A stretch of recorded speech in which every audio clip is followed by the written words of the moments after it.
So, ladies and gentlemen, welcome to a fantastic Thursday, July 3rd, here on the Bitchuation Room. Doing this a little bit early, because I have to celebrate our wonderful country on July 4th, as I'm sure you're all doing now, eating ground up pig anus, um, wherever thou may be. And lighting off fireworks made in a foreign country, wherever thou may be. Um, Obviously, I hope people gather and remember we're literally all we've got. I hope that there is some moment of joy, some moment of togetherness, and honestly, that we don't sort of speak around the obvious when it comes to gathering with friends and family over this long weekend, which is we are in a fascistic authoritarianism, whatever that is. This is a regime. This is the kind of failed state that the United States would otherwise issue dire warnings and reports about. We might even talk about regime change in this country. Um, were it to so rapidly consolidate power under the executive, were the judicial branch to fold in the ways that it has, were the laws to be skirted. But really, what is so amazing about this country as we now stand in the stink that is the budget bill that just got passed by the House GOP, mind you, only the House GOP. I think it really puts into stark um, uh, um, light the fact that we don't have a democracy, that any budget, that any bill, that any legislation that could be this far reaching and only be passed by one of the two parties in the two-party system we have, um, that is a sign of an already failed system. That is a sign of an already failed democracy. That is a sign of a country that posits itself as one of the freest, lol, one that really, is sort of the shining, what is it, the shining city on the hill, but is sliding off of that hill in a mudslide, a climate change induced mudslide. You guys, welcome to the show. We're going to talk a little bit about the budget bill, but what else is there to say other than let's fight? We're going to have a council member of Los Angeles, city council member, Hugo Soto-Martinez on in a little bit. Very exciting to have him on as this city continues to bear down the brunt of brown shirts, of Trump's agencies that only got a massive boost by this budget bill. So what you do right now, you've got a job to do. And if you can do nothing else, do the following. You like this stream if you're watching live. You subscribe if you have not subscribed. What are you doing? You become a member on YouTube if you're not a member, but moreover, perhaps support this show with just a small token of, I know your perhaps greater gratitude, but a small token of whatever you can spare.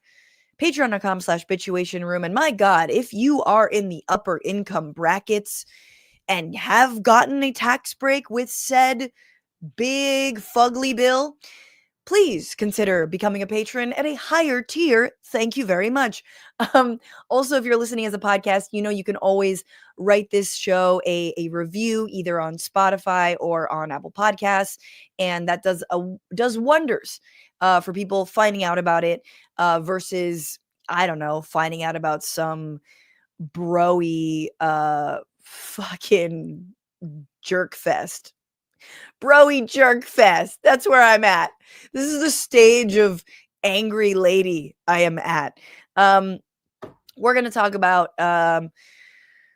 ICE being the worst. We're going to be talking about Kilmar, Abrego, or Garcia being tortured. We're going to be talking about the impact of hollowing out research in when it comes to the EPA that's leading to a very interesting problem. And we'll see what we can get done in the next little bit, in addition to obviously having the council member on. So thank you so much if you're here. Um, it is quite a dark day.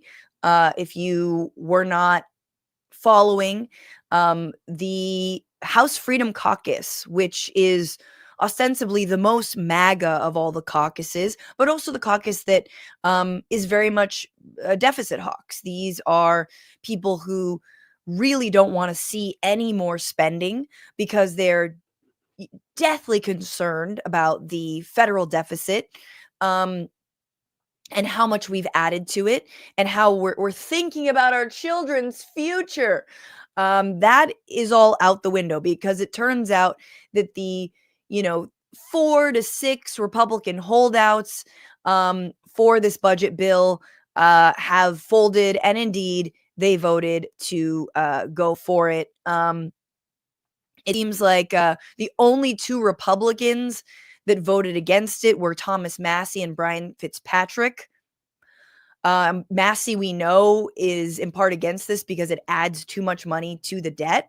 And it does. It adds $3.3 trillion to our deficit. And as I spoke about on Wednesday, which, if you're like, Wednesday, where's that show? It hasn't, well, you can't see it because unless you're a patron, you got to be a patron or a member.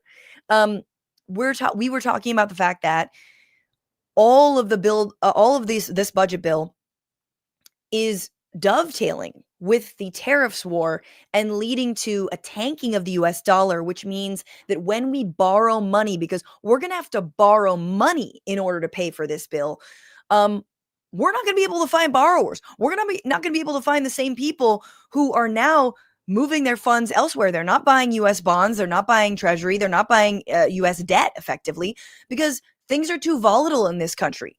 And certainly with the way that the economy is going, there was just a positive jobs report fairly recently, but that is fleeting compared to what $1 trillion stripping Medicaid away from 17 million Americans will do, what work requirements will do to this economy, to people. People are going to be stretched even thinner.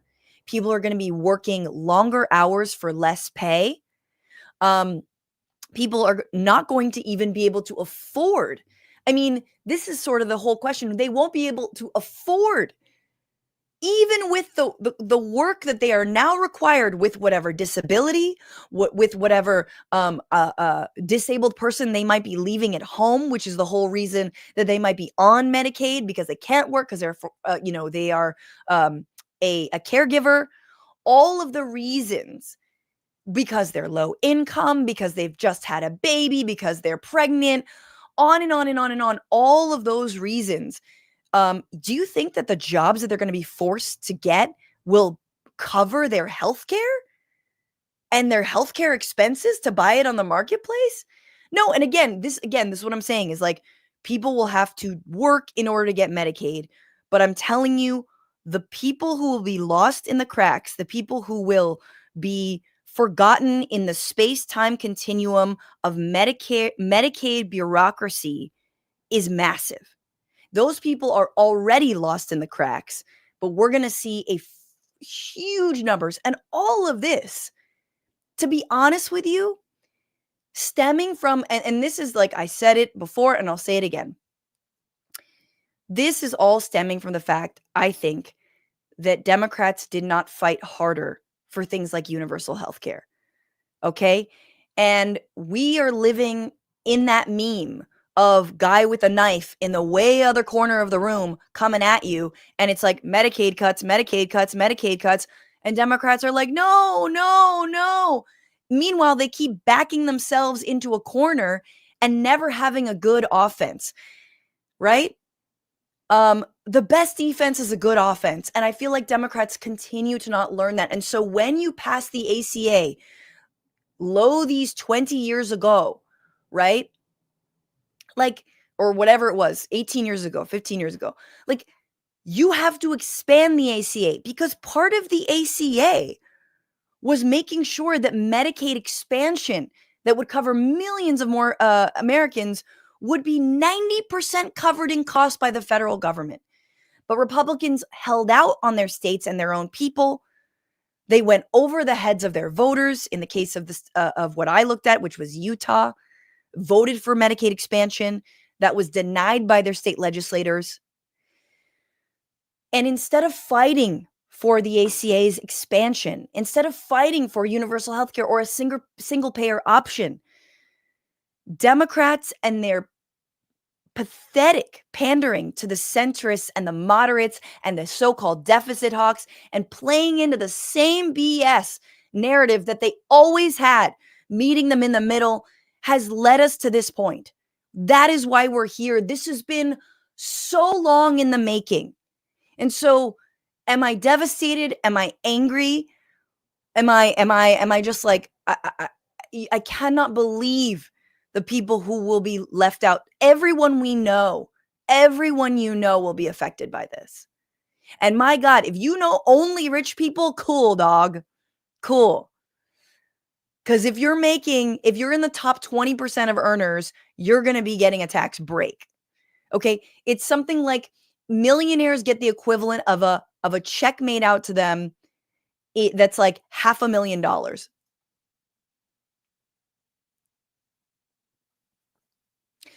And it's devastating. It really is devastating what this means for our future, what this means for our present.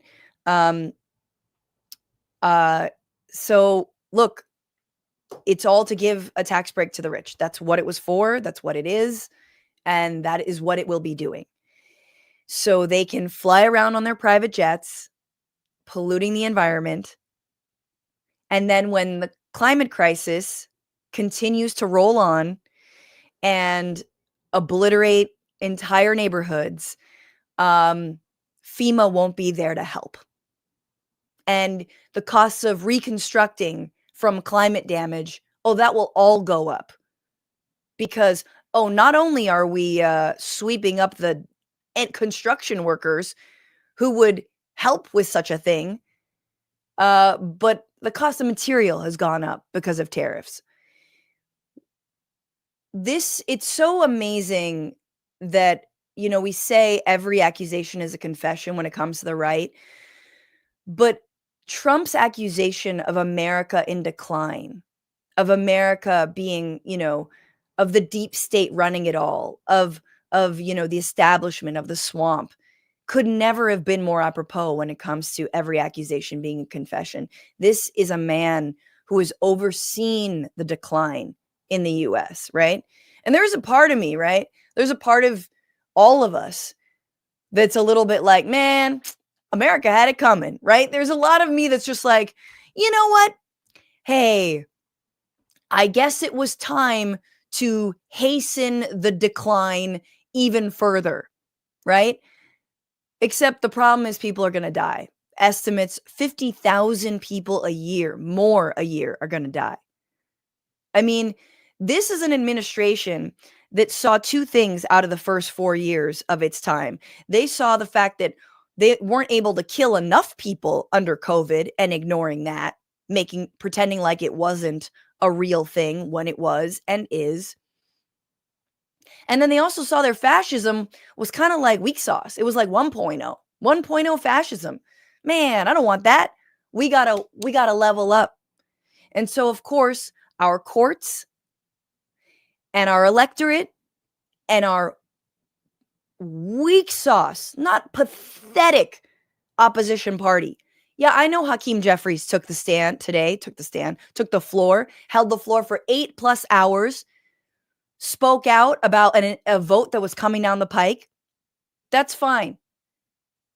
But ultimately, he couldn't stop it. He could have kept going. He should have kept going. Shit, man. Trump wanted this win by July 4th and he'll get it. So what's another 8 hours, man? Of course, I'm sure AIPAC wasn't funding Hakeem Jeffries this time. They didn't fund the diapers that kept him going for that long. Maybe if they had, he would still be going. It's fine and good, but it's all performative until you've actually stopped something. And so because of all that, because of ceding territory, because of ceding the narrative, because of ceding everything, we got this MFer back in office to give him a second and very real chance at doing very real fascism and very real economic and class warfare on all of us. That's what's happened. So this is the swamp. This is the oligarchy. It's come to fruition. It's happened. This bill has $170 billion for ICE, just for ICE. There's more money in it for the border wall and for other national security, read, policing your own citizens piece of this. But $170 billion more for ICE. To do what? To pick up that one last flower vendor that you couldn't get here in Los Angeles? I mean, this is the police state. This is the police state, okay? You thought we were playing before. Maybe it was hyperbolic. Nope, this is the police state now. So, this is my, I'll just throw this up here because it is deeply disturbing. Here's our job as anyone left of, I don't know, is anyone left? Our job is to make people like Christopher C. Cuomo. I don't know why it's Irish. Like Chris Cuomo and his BS takes irrelevant. So AOC says this isn't about you, and this is about the 17 million Americans whose health insurance you're taking away. And she says that to Lisa Murkowski, who again voted for this bill after getting a carve out for whalers. Hey guys, I hope you're a whaler. Any whalers in the chat? Chris Cuomo of News Nation, where they don't mind when their tushies are touched. They don't go running to HR. Quote tweets and says, "Don't forget, we're in this situation because you took your party so far left that a majority in this country found your party unelectable." Oh my goodness. Oh my goodness. Oh my goodness. Is this the little brother of the disgraced former governor of New York who just had his ass handed to him by a Democratic socialist who ran, I'm sorry, what? On the Democratic Party ticket? Oh, yeah. Oh, I think he was very electable. He was very electable. He won. He won and handed your Republican light ass older brother, the handsy, shameful, shame to be Italian brother, handed his ass to him. Okay? So this is the kind of politics, this is the kind of punditry, this is the kind of take that we need to make extinct. Because let me tell you, Zohran Mamdani is not just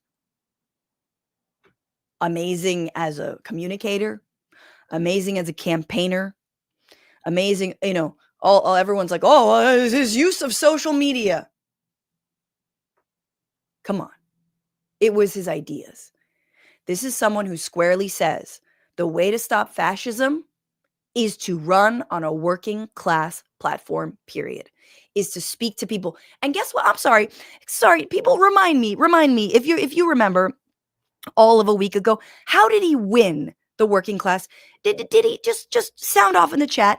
Did he throw the immigrant community under the bus? Hands?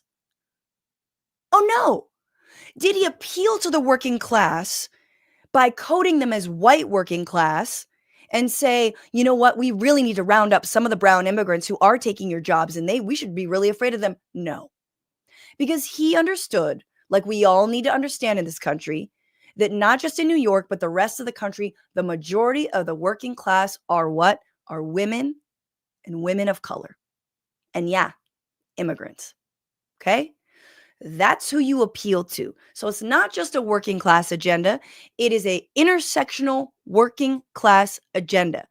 And here is this Ugandan-born, brown, Muslim, former rapper with the smile of an angel who's running on an openly democratic social platform, Democratic Socialist platform who has to tell us once and for all that meeting the right in the middle only spells your own demise. Unless it's lining your pockets. And if it's lining your pockets, be upfront with it.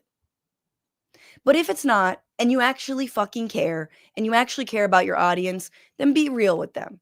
Be real with what actually gets people to the ballot box. It is voting about their own issues, about the economy. I mean, my God, you guys, things are going to get so expensive. Things are going to get precipitously and dramatically more expensive in this country.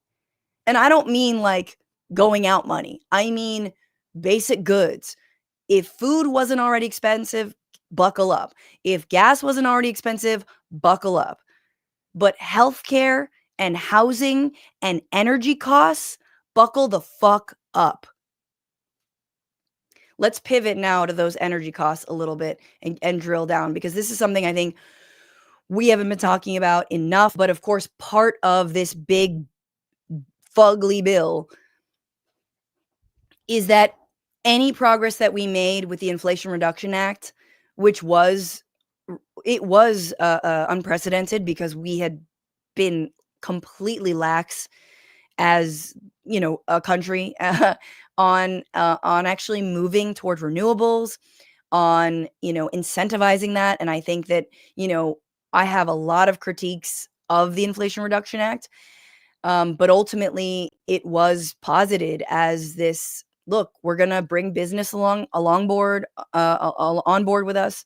We're going to give these tax incentives. We're going to make sure that, you know, retrofitting your home to be more climate friendly and energy efficient for you and your community won't be so costly to you. You know, people who I know of solar panels, it's like, it really is just kind of this upfront, like, virtue signal investment, because in order to get solar panels on your homes is so expensive that ultimately the cost saving just isn't there for people. And so that's why folks don't do it. All of that was very much tackled in this, and yet it's all going away. So the tax credits were supposed to last through 2032 from the IRA, but they're going to end by the end of this year. So if you want a tax credit, man, I got to talk to my landlord. I got to be like, girl, give me a heat pump, girl. But I'm saying, like, if you need any projects done and you want a tax break, it seems like there's a very small window to do them, I guess. So, you know, I've heard David Dayen of the Prospect say that possibly this could incentivize people to try to get any projects done between now and the end of the year. I mean, also when, you know, the tariffs may not fully be taking effect, this could be the best time. Who knows? But okay, let's break it down. Use clean vehicle credit and the clean vehicle credit. So those purchasing an EV, that's going to be gone. Alternative fuel vehicle refueling property credit. So those who basically have EV charging stations in their homes, you can get up to $100,000 for a business. That would be gone. Energy efficient home improvement. So again, like I said, heat pumps, home energy audits, energy efficient windows. You can get that paid for, or a tax credit to get 30% up to the cost of that. You can get, let's see, $2,000 per year for qualified heat pumps, on and on and on. Done. Residential clean energy credit. Individuals who purchase qualifying clean energy systems like solar panels, wind turbines, geothermal heat pumps, and battery storage for their homes. That would be gone. Business clean energy incentives. Those are all going to be phased out. Commercial clean energy credit. It gives businesses and tax-exempt organizations money back for purchasing a qualified vehicle. You can get $40,000 for a large vehicle like a school bus or a semi-truck. Remember how I think we learned that the USPS and their new sort of EVs, those are all, what are they going to be? Just like, they're going to monster truck destroy them in some grand idiocracy game, right? I'm sure Kristi Noem's pitching a new, how do we destroy EV to stick it to green climate and Musk. Again, hydrogen production credits are gone. There's even incentives for wind, obviously wind, solar manufacturing, that'll be phased out. So this is from Yale Climate Connections. The bill is climate implications beyond gutting clean energy incentives. Climate journalist Emily Atkin reported the bill is basically a copy paste of a secret oil industry wish list. Remember when Trump said, "Hey, oil industry"? Hey, like he was like, "Hello, oil. Um, hello, oil. If you give me, what was it, $1 billion?" It was something insane. It was like, give me 1B and I will make your dreams come true. And clearly that is what happened. And we're seeing that. Let's see. Items in the bill include ending a tax on methane pollution. Again, methane, by the way, if you guys don't remember the greenhouse gas of methane, I think it traps heat at something like 40% more than carbon when it's emitted. And methane also is one of the emissions from fracking. So it's a massive emission from the production, from fracking production. And yeah, so it also smells like farts. That's the one that smells like farts. And so, no tax on methane pollution. That is on top of the fact that if we're doing away with all of this, simultaneously doing away with any language that has to do with environmental justice, environmental racism, right? That's seen as DEI, that's seen as woke, which means game on for building power plants and, data centers to power your dumbass Grok reply guys that got to ask Grok everything. But they're like, "Hey, Grok, is it true that lefty Lucy, righty tighty, hey Grok?" All those data centers, yeah, those are going to be built in poor communities. Those are going to be built in communities of color, and as they all do, pollute water, air, and give people, afflict them with endless, endless things, cancer, asthma, on and on and on and on. So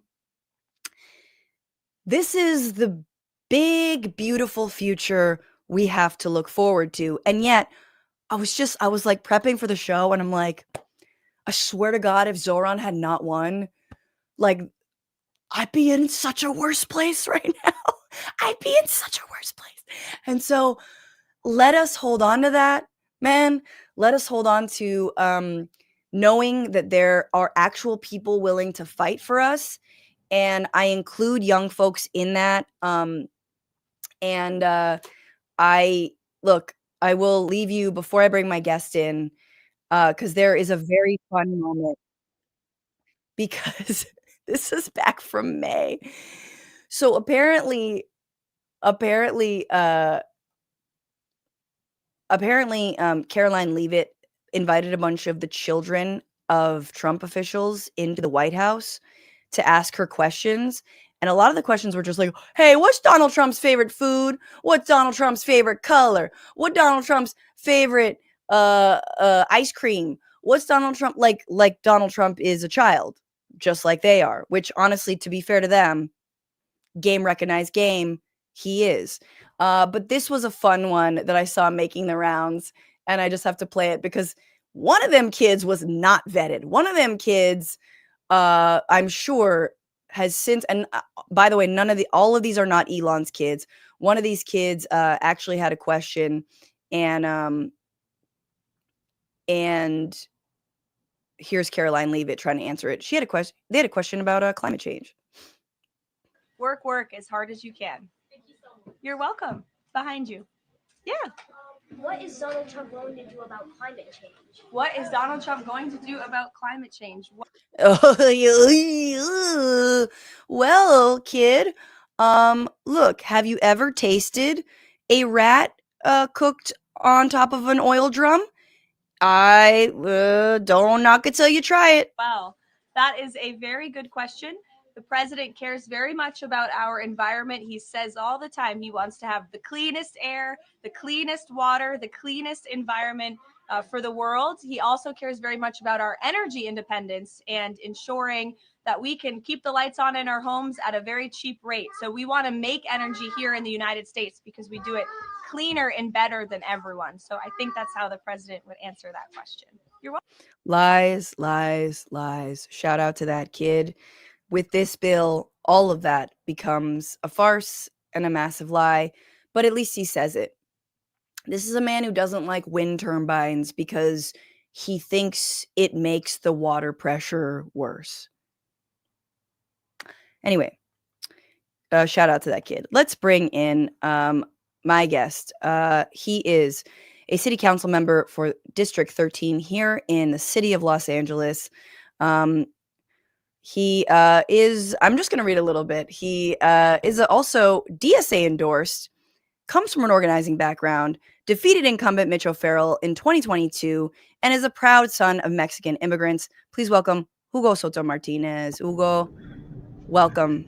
Hey, nice to see you, Francesca. Hey, good to see you too. Thank you for taking the time.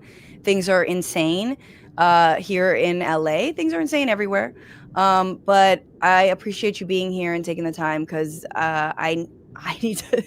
When I said that people like elected officials who actually have working class needs in their hearts come from that or give me hope, I'm talking about you. I'm talking about you. I'm talking about Zoran, and it's a rough time. I maybe just react to like this news about this massive budget bill, what it's going to mean for Angelinos here, and just how you're taking this all in as a city council member. That I think I'm taking it like many people, just completely outraged by what's going on. A sense of like, what do we do in the situation? We have these white nationalists in power, and they're not just white nationalists, they're capitalists to the fullest extent, and they're not shy about using their power to advance every single thing, even if it comes at the expense of every working person in the United States. So we got to really take a moment of reflect, like, where are we in this country? Like, how did we get this far?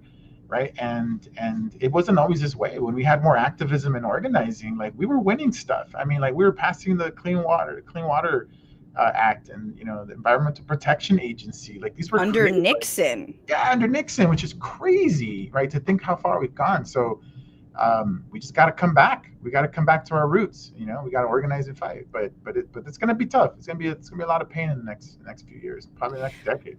I mean, I think that's a really interesting moment. It's as an elected official who also has an organizing background, it's an interesting moment to say we got to get back to our roots and to organize, because I think, since 2018 and like the Bernie moment and the squad and all this, I think a lot of, progressives and leftists have, I think, rightfully gotten re-engaged in the electoral arena because they see themselves reflected and represented in the people that have run and, like yourself, have won their seats, and ousted, ostensible Democrats who were not doing enough to help them, were not speaking to their needs, didn't know what even their needs were.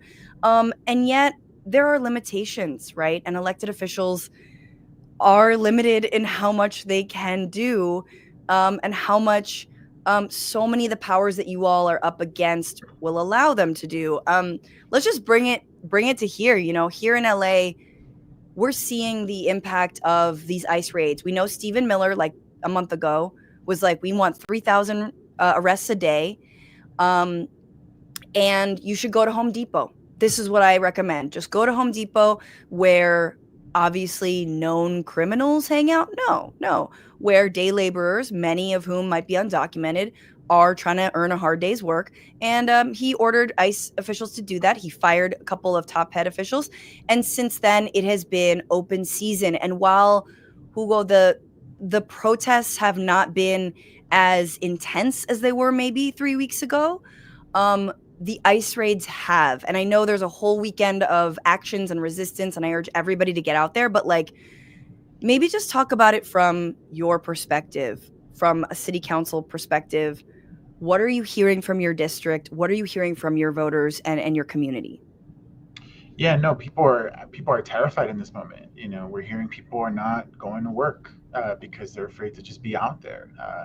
We're hearing people have lost their family members. We're hearing people are just, saying, maybe this is a moment where I need to go back to my country and just be in worse situations.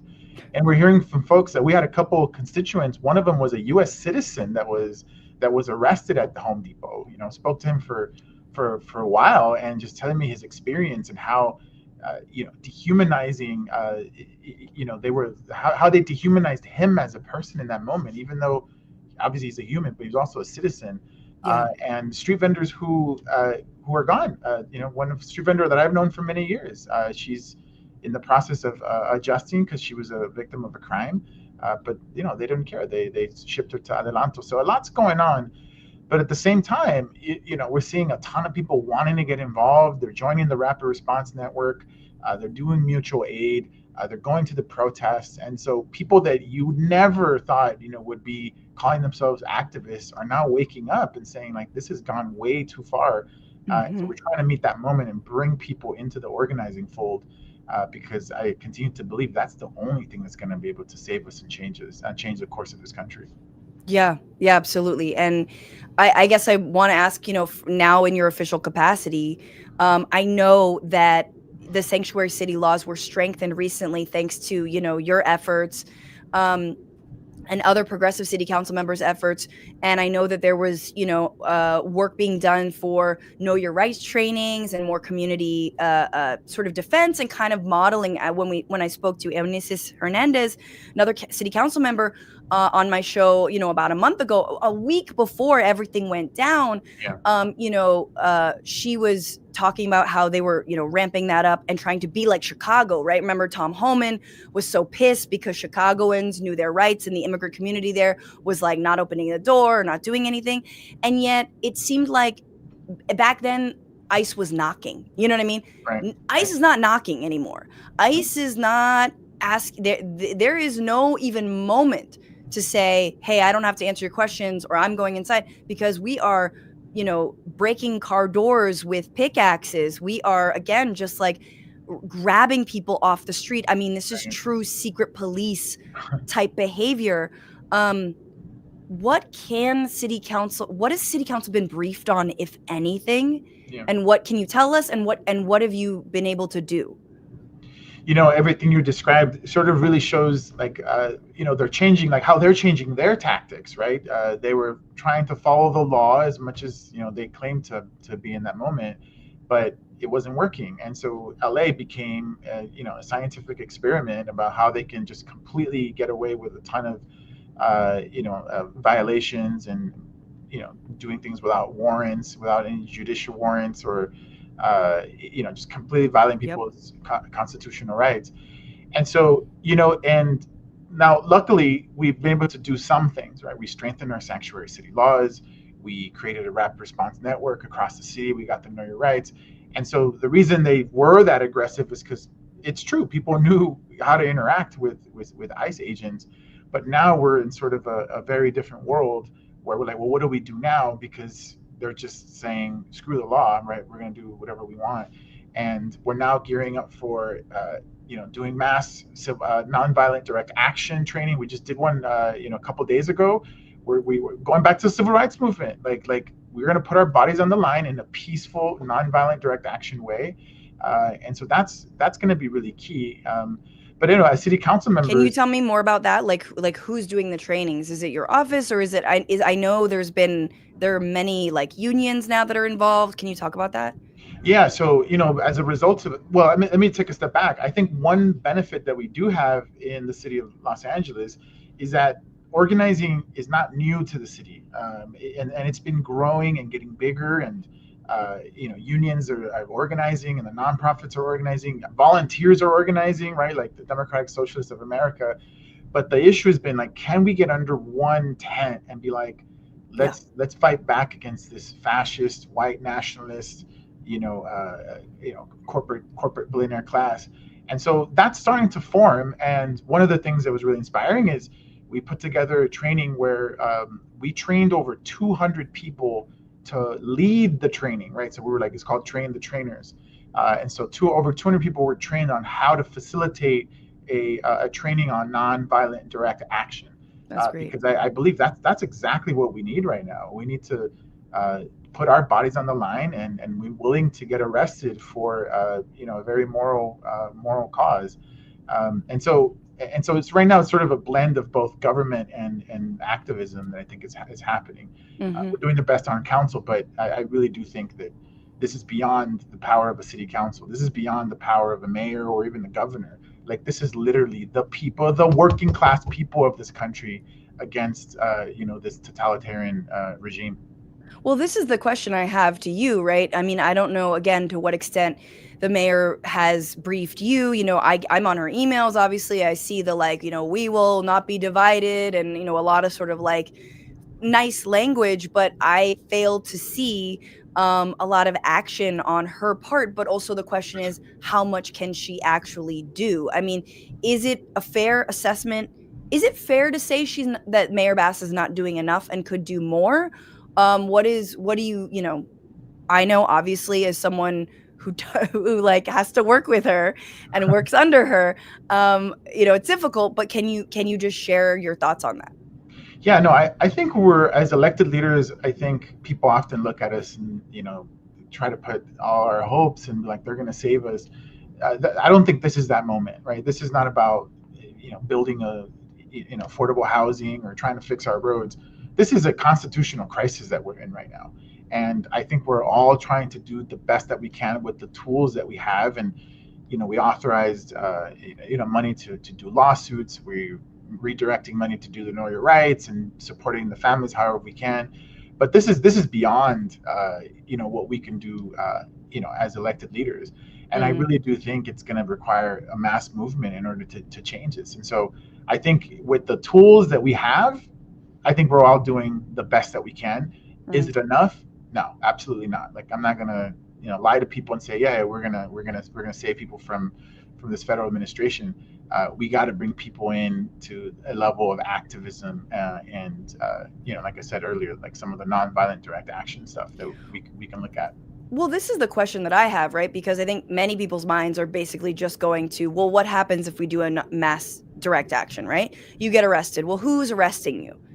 Well, the LAPD is arresting you, right? The LAPD that ostensibly is not working with ICE, but is arresting anyone who has something to say about ICE and arresting a lot of demonstrators and has been for weeks now. And so, I think one of the biggest tools, as our over-bloated police budget would show us, is the cops, right? I think that's what everyone's thinking. Like, look, you got a massive police force. And I've said it before, but I think, and I know I'm dreaming, but would any politician ever direct a police force to actually protect people for once, instead of policing us or, putting arbitrary curfews on us or, shooting us with rubber bullets when we're trying to get to our apartments or using horses to stampede our elders? I mean, some of the egregious things that we've seen, Hugo, are, really make a lot of Angelenos lose faith in city government. Yeah, no, I completely agree. I have had many criticisms of our system of public safety, and as we have seen in the last 3 weeks, that trust is eroding ever so quickly, right? When LAPD is, from what I see on video, just giving a safe passage to ICE, arresting folks who were peacefully protesting, and some protests were a little out of hand. Like I'm gonna like just admit that. I'm like, okay, I don't condone that behavior, but the one that happened No King's Day was like, what the hell happened here? Like, people were doing just fine, and all of a sudden, you saw tear gas and the rubber bullets. But on this front, there's been a lot of internal conversations about like, well, what can LAPD actually do in this moment? And I was very happy to second a motion that was introduced by Councilmember Hernandez and Councilmember Blumenfield, requesting the city attorney and the board of police commissioners who set the policy for LAPD, could we require LAPD to go to these so-called federal enforcement and at least verify that it's an ICE agent, that like document what's going on, like protect the people of Los Angeles and don't just stand by there, just observing, you work for the people of Los Angeles. So and so that motion was introduced, and I think that's a good start. In the sort of to verifying whether these agents are actually ICE agents. We know that they're masked, and we know the city of Pasadena, I believe, has been I guess, passed an ordinance to require that they identify themselves. Are you saying something similar within the city? Yeah, exactly. Something similar. Like we, I don't want to get super in the policy weeds, Sure. but like there are powers that are given to cities and municipalities, and we have police powers over our streets. And so if we're seeing these so-called ICE agents who are not identifying themselves, breaking the law, like literally, in my opinion, those are criminal crime scenes. Mm-hmm. And so we have the power to look at that and investigate that. And so that's what we're sort of trying to get at through this motion, is how can the police show up and look at that as unacceptable and actually do something about it. Yeah. Yeah, absolutely. I mean, I think it's again, I'm someone who thinks just like if we keep on putting money into, these agencies, these big agencies, that's what we're going to get, versus if we put money into a massive food program for Sure. Angelinos, and I think that's a question I have for you, maybe as a progressive, DSA supported city council member, in terms of your vision for the city. We know if Medicaid goes away, that's going to affect your constituents and so many people here in the city. When SNAP benefits go away, same thing. We've seen the powerlessness of, in the face of these, of real Gestapo tactics, the powerlessness of Gavin Newsom, of Karen Bass, and sadly of elected officials who, we work so hard to put you where you are and are happy you're there. But what programs can save us? What programs, other than mass direct action and organizing, which I 100% agree with, what are the policies that maybe can support us in these really dark times? Yeah, I think that's a really great question. And as a city, we're facing our own challenges also with our own budgeting.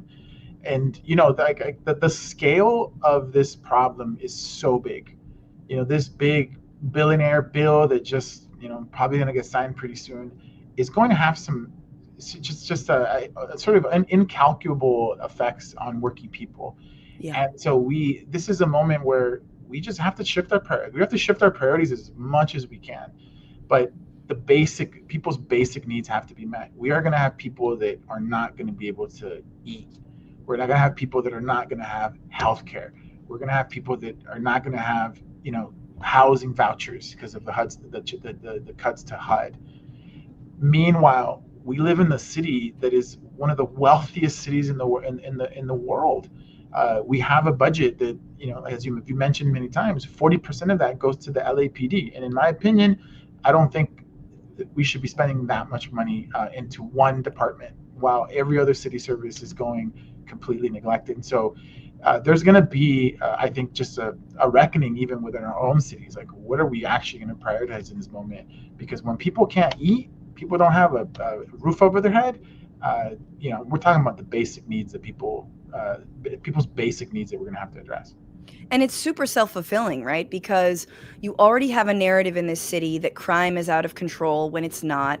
We're still on the back of the, incredible wildfires that took so many people's homes and what that did to the housing market. So add, a lack of HUD vouchers, and you're just like, people are going to be in really desperate situations. And if and when people act in desperate ways or are left to the streets to where they, again, and I've talked about this on the show a lot, like homelessness, being homeless does lead to things like addiction and mental illness. Yeah, People absolutely. think it's the other way around, and that's bullshit. It's like, no, man, living outdoors will make you mentally ill and possibly turn you to drugs. And the point is that then you have this self-fulfilling narrative around, well, look at all, the addicts, and look at all the homeless people. We must have more police because inherently by their existence, I feel unsafe. And so it just further polarizes everything. And so I totally agree with you on organizing and really mutual aid.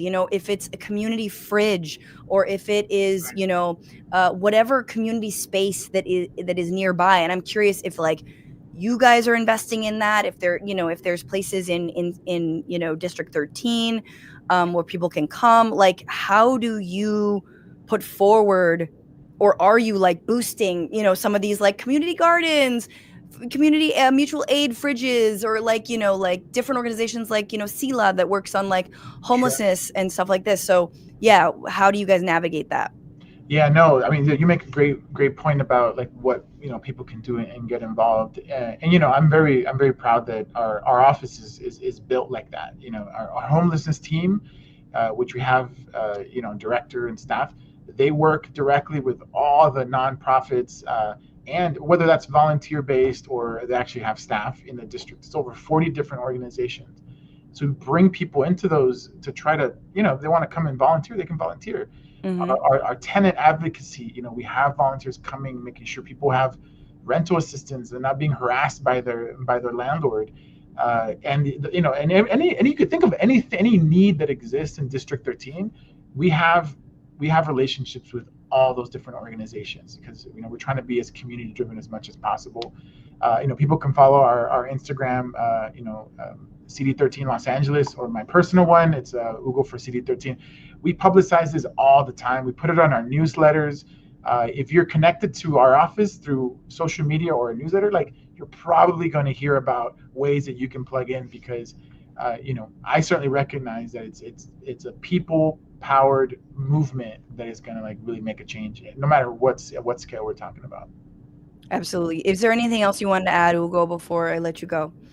No, I mean, thank you so much for going through this big, disastrous bill and, kind of uplift. And you're playing your role as well, educating the masses and making it entertaining at the same time. So, Trying I appreciate your time. We're all rowing in the same direction. And, I'll see you on the other side of the shore because we got a lot of paddling to do. Absolutely. I'll be out there tomorrow morning, downtown LA. Thank you so much, Councilmember Hugo Soto-Martinez, for stopping by. I appreciate you.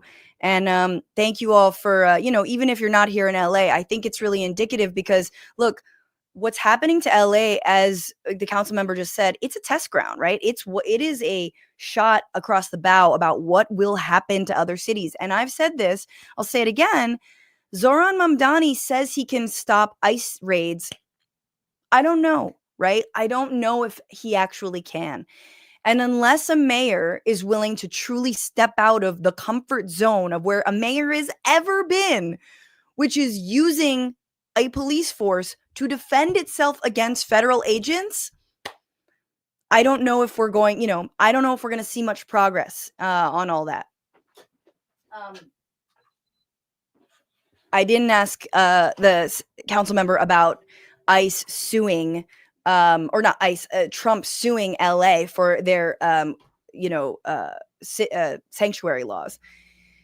Because again, it could get worse. If there were no sanctuary city laws, LAPD would be actively collaborating with ICE instead of passively being there, as Hugo Soto-Martinez just said, as the council member said, they would be actively doing that. And yet we know, again, I don't know who this is for because you all know this, but this is just out today. The immigrants that are being targeted by ICE have no criminal record. And of those who do, the majority of them are nonviolent offenses. I mean, of course these are like, but there's 60% have no criminal record. ICE arrests are up almost double from January to June of last year, January to June of this year, almost double. And they've averaged 1,000 a day since May 20th. 94,000 arrests. 94,000. Most of them in Texas, Florida, and California. And yet, a majority of the undocumented immigrants ICE has arrested during the Trump administration did not have a criminal conviction. About 40% did have a conviction, while another 32 had pending charges. Details on those charges were not available, but over 60% of the undocumented immigrants removed from the country did not have a criminal conviction. Nearly 40% did have a criminal conviction. Here's my question. What about all the criminals with papers? Does anyone? Now, I don't know about you, but when I am the victim of a crime, knowing that they were undocumented it really does make it worse, right? Where you're like, no, oh, if only my car had been stolen by a citizen, it would be okay. Like, if only I was assaulted by a US citizen, hashtag MAGA. No, man. In fact, we know that undocumented people commit crimes at a far lesser rate than US citizens. And once again, I think we are seeing the absurdity. I kind of, again, I feel like these issues are all very connected. And the same framework that Democrats and Republicans, of course, have used to approach things like immigration is the same framework that they often approach things like abortion, right? Which is, well, it should be rare and unnecessary. And yes, there is such a thing as too late stage to have an abortion. And it's going to be up to the federal government to decide what is a right abortion and what is a wrong abortion. And then when you realize that most abortions that happen in later terms happen because of the health of the mother and because of medical necessity and or are straight up miscarriages, then you realize that all of these ridiculous laws that are being forced and put upon a procedure that really is healthcare are silly and unnecessary. And same with immigration. Once you realize that the difference between a, taco seller who is documented and undocumented, both, one is 30, one's been in the country for 30 years, it doesn't matter. Because no one is illegal, okay? And these people have families and contribute to their communities and pay taxes. And the more we parse who is documented, who has papers, who is a criminal, who is not, man, go after all crime. How about that? And leave all workers the fuck alone. Does that sound chill? And it's just amazing, right? Because now Trump is saying like, well, maybe we'll have some stipulations for farm workers and there'll be special programs for farm workers or temporary workers. And you're like, oh, you mean like guest visas, worker visas? You mean things like we've had for decades in this country that we've let languish and lapse because your ass and your entire party plus Democrats have all gotten on board with no, let's demonize immigrants. It's the fastest way to get elected. Come on now. They're innocent. They're innocent. They're innocent. They're innocent. And this, again, is the kind of extremism that we are hearing from the top echelons of ICE, invoking Los Angeles, invoking all the key words that will get your uncle at Thanksgiving going. If sanctuary cities would change their policy. Sorry, this is Todd Lyons. And boy, is he lying. This is Todd Lyons, new director of ICE, the guy who said Antifa the other day. If sanctuary cities would change their policies and turn these violent criminal aliens over to us, into our custody, instead of releasing them into the public, we would not have to go out to the communities and do this. Boston's my hometown, and it really shocks me that officials all over Massachusetts would rather release sex offenders, fentanyl dealers, drug dealers, human traffickers, and child rapists back into the neighborhoods. It's bullshit. I mean, again, this should insult any police officer working in Los Angeles or any city. The idea that they are releasing criminals, rapists, drug dealers, that they're just being unleashed onto the public. No, man, that's not what is happening. But again, this is the kind of lie that they keep on having to put out there. And yet we know Stephen Miller gave up the game a long time ago. It doesn't matter. If you're here without papers, you are a criminal by definition, according to MAGA. So that means we have a choice to make. We have a choice to make to either say, yeah, they're right, there are criminals and those people are illegal, or no, nobody is illegal. No one is illegal. Let's fix our immigration system. Let's make it easier for people to come and go Let's make it easier for people to work. Let's make sure that there are actual, if we care about employing people who aren't documented, let's actually go after the employers. Anyway, I think the labor movement has a massive role to play in this that will be unfolding. And honestly, I would love to hear the Sean Fain and Sean O'Brien and other labor leaders really step up in this moment to talk about how much of an assault on working people ICE is carrying out. And how much the more we push people to the shadows. I mean, I swear to God, if you're an immigrant who cannot just put yourself in their shoes, just put yourself for one fucking moment, live outside your own reality and put yourself in an immigrant's shoes, and you're no longer allowed to sell ice cream in a park because you're afraid that ICE is going to be there, but you don't want to be deported and you've got a family. You'll probably, I mean, again, go to something that requires being in the shadows. What I'm trying to say is, and they know this, they know that by virtue of going after people who are law-abiding and aren't doing shit wrong, they inherently and inevitably push people to the shadows to do illicit work, whatever that work might be. Anyway, how do I still have a cold? I also just took a second COVID test and I did it right. Don't you worry. I don't have it. What we all knew was happening was happening. Kilmar Abrego Garcia, who is currently still being detained in the United States, having had trumped up charges brought against him from the Attorney General, Pam Bondi. Kilmar Abrego Garcia was beaten.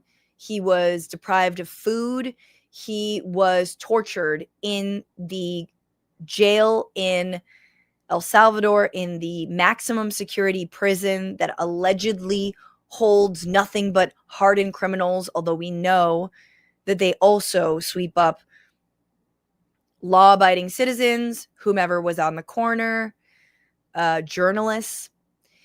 And we also know that there are still Venezuelans who have nothing to do with the country of El Salvador, let alone have committed any kind of crime. Like 230 of them, 230 people who were sent to CECOT and are being treated this way. And I would argue nobody deserves to be treated this way. Kilmar Armando Abrego Garcia was made to kneel overnight, denied bathroom access, confined in an overcrowded cell with bright lights, no windows, his lawyers say. And this is according to papers filed in the Federal District Court of Maryland. He was psychologically tortured and physically tortured. His lawyer said that he and 20 other Salvadoran men who were deported to the prison from the United States on March 15th were once made to kneel overnight with guards striking anyone who fell from exhaustion. During the time he spent there, the lawyer said Mr. Abrego Garcia was, quote, denied bathroom access and soiled himself. He and other prisoners were confined to metal bunks with no mattresses in an overcrowded cell that had no windows, but was outfitted with bright lights that remained on 24 hours a day. When Mr. Abrego Garcia first arrived at the prison, his lawyers maintained he was greeted by an official who told him, "Welcome to CECOT. Whoever enters here doesn't leave." 2 weeks later, the lawyers added he had lost nearly 31 pounds. 2 weeks, 31 pounds in 2 weeks is starvation. That's what that is. Again, more than 200 Venezuelans have been sent to CECOT. There's international outcry over this, by the way. Like, the government of Venezuela is demanding that their citizens be returned. But there's more, guys, because not only this, the U.S. government seems to have plans for Abrego Garcia, and they don't involve returning him to his family, nor do they involve keeping him in the United States. Oh, ho, ho.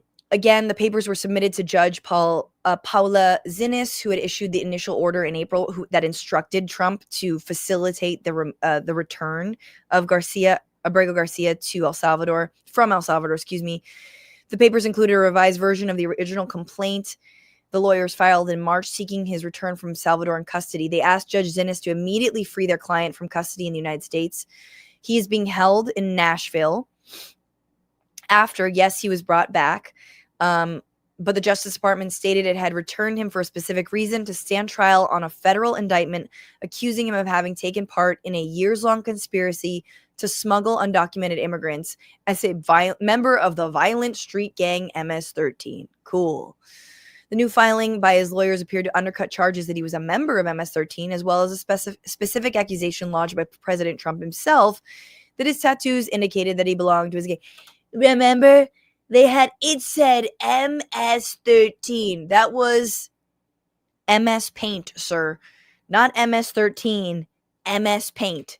That is what did that. This is the chilling new twist, which is that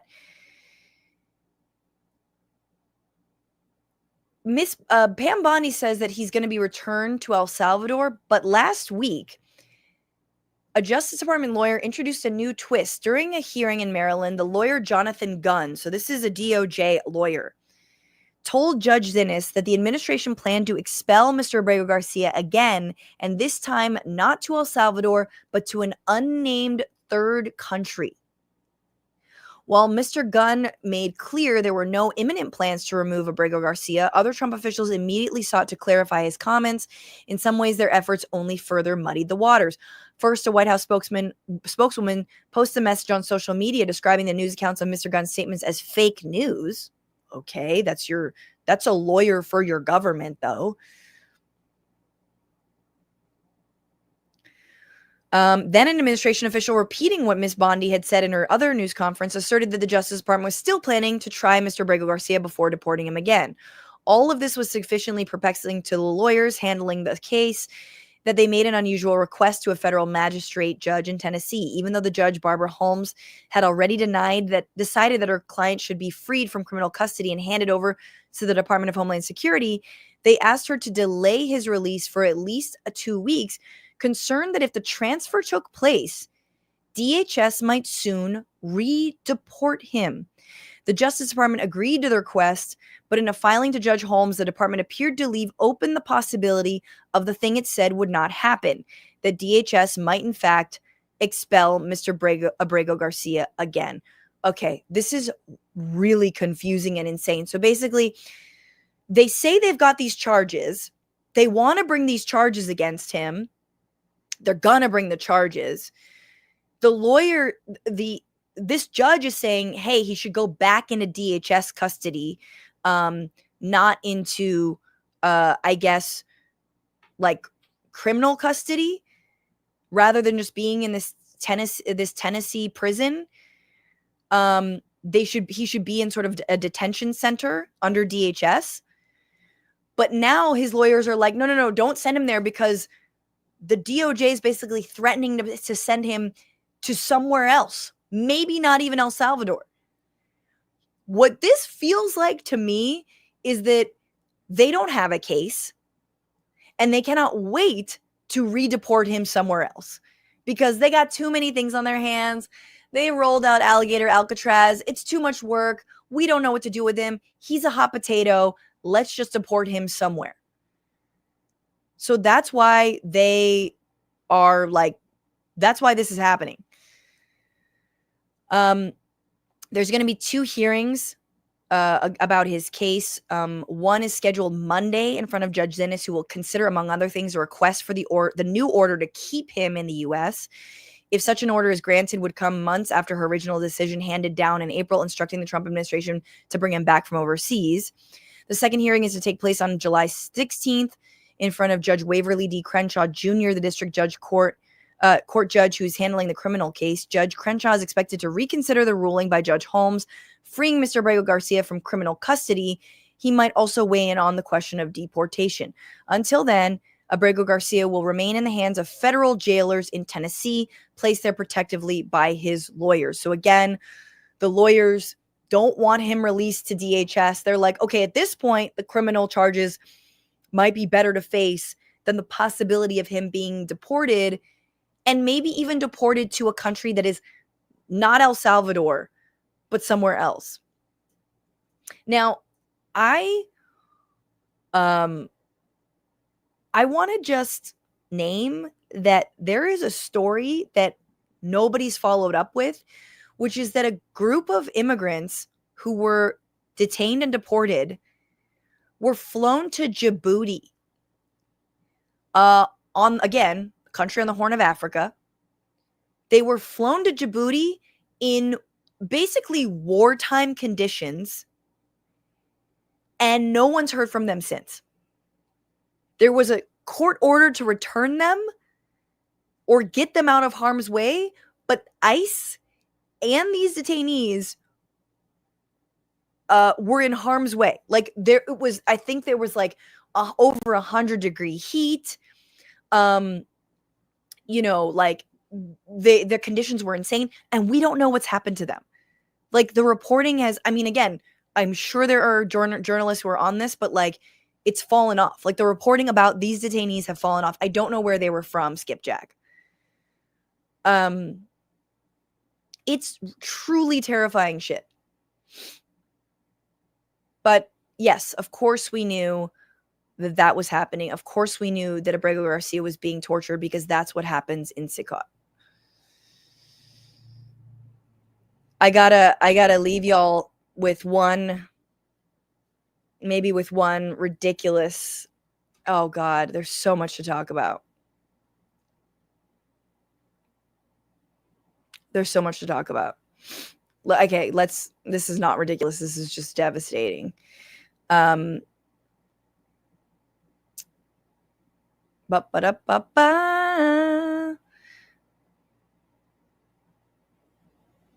got to find all of her mother. So this happened 2 days ago. We know that Israel's genocides are not slowing down. In fact, it's ramping up. I think in the last 48 hours, something like 100 Palestinians have been killed in Gaza. Just, I mean, cafes with people eating in them, which are like, oh, cool. The one place people could maybe eat food, there was one place, children and women and men maimed, murdered. The attacks are like, they're horrendous. There's images of people being beheaded by some of the weaponry that is being rained down upon them by the IDF. But I think one of the most egregious parts of all this is the US's now direct role in the maiming. And that is vis-a-vis this bunk organization called the Gaza Humanitarian Foundation. Remember, the UN and basically any international aid organizations have been barred and targeted for trying to get aid to Palestinians in Gaza. But this week, and actually according to people who worked there, contractors told the AP that their colleagues are firing live ammunition at Palestinians who are seeking food in Gaza. American contractors guarding aid distribution sites in Gaza are using live ammunition, stun grenades, as hungry Palestinians scramble for food, according to accounts and videos obtained by the Associated Press. 2 U.S. contractors speaking to the AP on the condition of anonymity said they were coming forward because they were disturbed by what they considered dangerous and irresponsible practices. They said the security staff hired were unqualified, unvetted, heavily armed, and seemed to have license to do whatever they wished. So I add to the IDF insane, psycho U.S. contractors Okay. We're talking Blackwater level insanity, right? These are people, and I say Blackwater because it was founded by a white nationalist Islamophobe, Eric Prince, who's very litigious and could destroy me immediately. Because they were responsible for the Nisour Square massacre in Iraq, the one that Chelsea Manning blew the whistle on and told WikiLeaks about. Because we know that U.S. contractors have a history of, hey, who wants to go murder some Muslim people in the Middle East or some Arabs, right? They said their colleagues regularly lob stun grenades and pepper spray in the direction of Palestinians. One contractor said bullets were fired in all directions, in the air, into the ground, and at times towards the Palestinians, recalling at least one instance where he thought someone had been hit. So here's the images and the sounds. So just like, they are clearly in set up lines, and there's tear gas. I mean, tear gas. What are you supposed to protect yourself with? These people are starving. You can hear live ammunition, and again, apparently, I mean, this is, what is this, LA?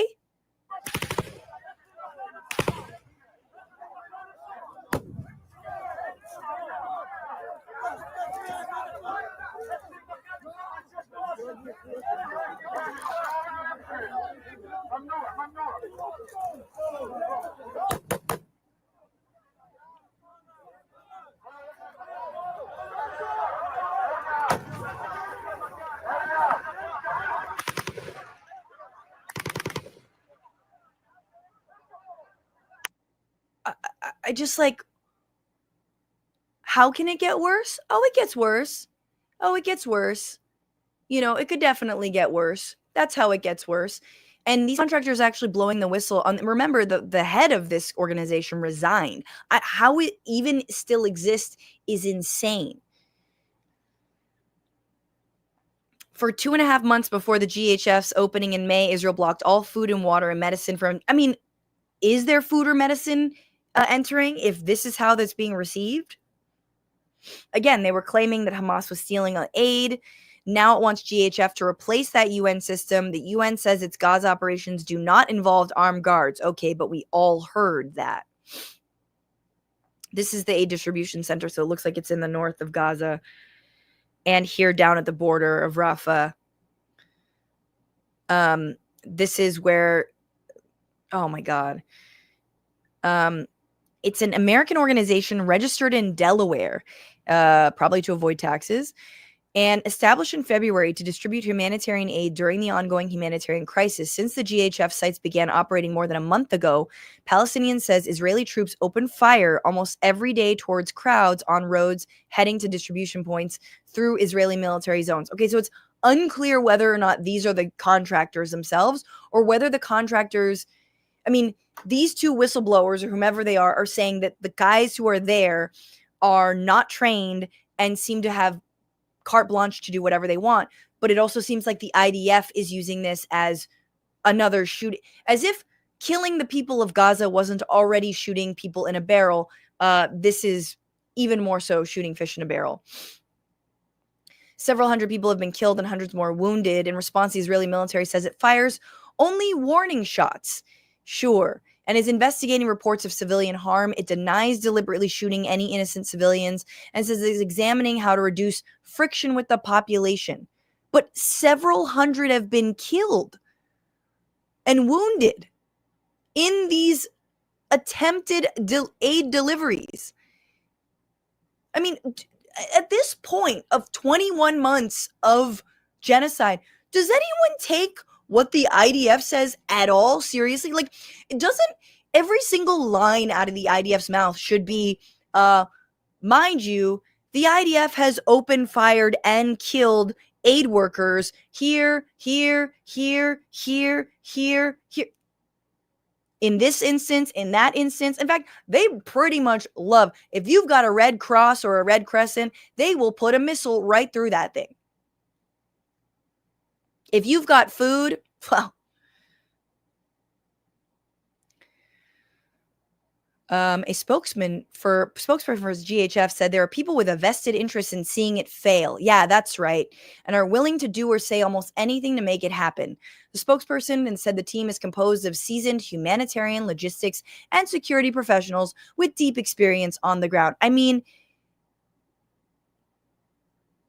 it's giving Alcatraz, alligator Alcatraz dogs. Like this is the same. Oh, we're going to do a detention center with alligators. Oh, we're going to do a Gaza humanitarian assistance operation with a bunch of Americans that really is just going to be like, hey, did you want to kill an Arab today?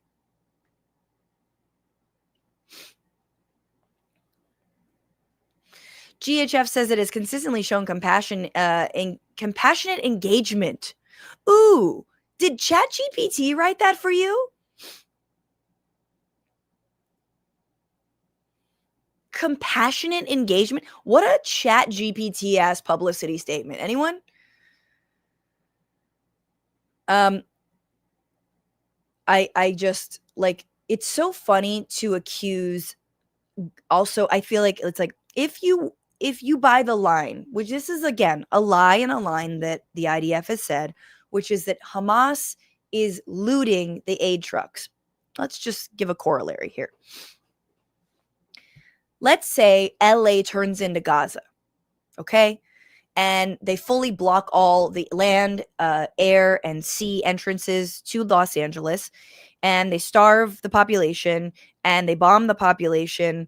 And they say, you must rise up against Mayor Karen Bass and, Hugo Soto-Martinez. And these are all evil people.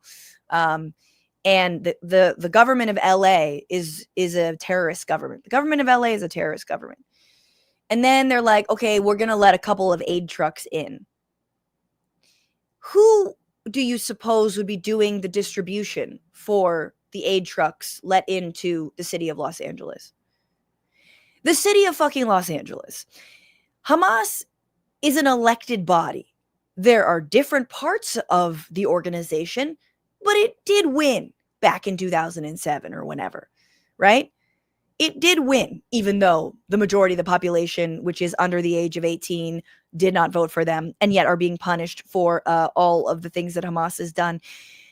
Who the fuck else do you think would commandeer the reception of aid trucks other than the government? I'm sorry it doesn't look like an organized military to you, but that's exactly who would commandeer them. It doesn't mean they're stealing them. And yet when you do have ordinary people who are not armed line up in an organized fashion after walking for miles and miles and miles to get said aid, what happens? They open fire on you. Hey, maybe next time send a militant. Do you know what I'm saying? Like, what are we talking about? I mean, it truly is like the gaslighting. You could power all of the data centers to ask Grok whatever dumbass question you have for them. And it is a them. It's a they, them, okay? Grok is a they, them. Let it be known. Grok is a they, them. Sorry, Elon. Speaking of they, thems, you out there are great. And I love y'all. And thank you so much for being here on this shortened show. I had to put out content on this momentous and awful day. And yet, being here with y'all, I don't know. I feel 2 degrees better. Do you feel 2 degrees better? I feel 2 degrees better. Mostly bad, mostly pissed off. And I'm just waiting for my little apology letter from anyone who told me that the Trump administration represented any more than a wealth transfer to the ultra wealthy. Is he populist yet? And with that, please support the show, become a patron, patreon.com/Bitchuation room. I didn't read any comments, but why don't we do that? Robert, thank you so much for the super chat. Oh, this might have been old, but everything in Trump's America has been enabled by the Democratic Party. Bing, bing, bing. Ribbit, thank you for your super chat. This frog wants a clean pond, not a polluted swamp. thank you to the frog audience watching. Rachel Atwood, do screamers in Alaska get help or just whalers? Yeah, just Bob Marley and the. And yes, this Saturday, July 5th, if you're in the Pasadena area, God, I forgot to do my announcements. Come see me live at the Ice House, where we all say fuck ICE, and I will donate a portion of the proceeds to Endalon, which is got legal funds for immigrants who've been unjustly detained, and it's the least I can do. So come out, support me so I can support them. Also, August 2nd, that is a Saturday in Seattle. Now you know, people. Ijeoma Oluo, author, awesome activist. She's going to be there. Matt Lieb, you've heard of him. You know him. You love him. August 2nd in South Seattle at the Rainier Arts Center. Get your tickets. Also, Matt and I will be doing stand-up on Friday, August 1st, which is the night before. So it's like a whole weekend with me and Matt Lieb in the Pacific Northwest, okay? Thank you, everyone who's become a member. Kev Brown, what's up? Thank you so much. And also, yes, you don't like my music. The IDF are way worse than alligators. Thank you, Late Bloomer 66, for resubscribing 17 months. Wow, 4 years. Is that 4 years? Oh, 48 months. 4 years, bro.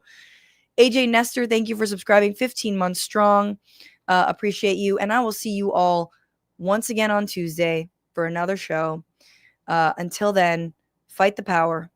Fuck the patriarchy. Free Palestine. And don't just bitch about it, guys. Find a protest. A lot of them happening this weekend, even if it's small. Find your people. Fight against the sadness. Fight against the cynicism. That is how they win. We cannot win to such idiotic, psychotic douchebags. Thank you. Bye.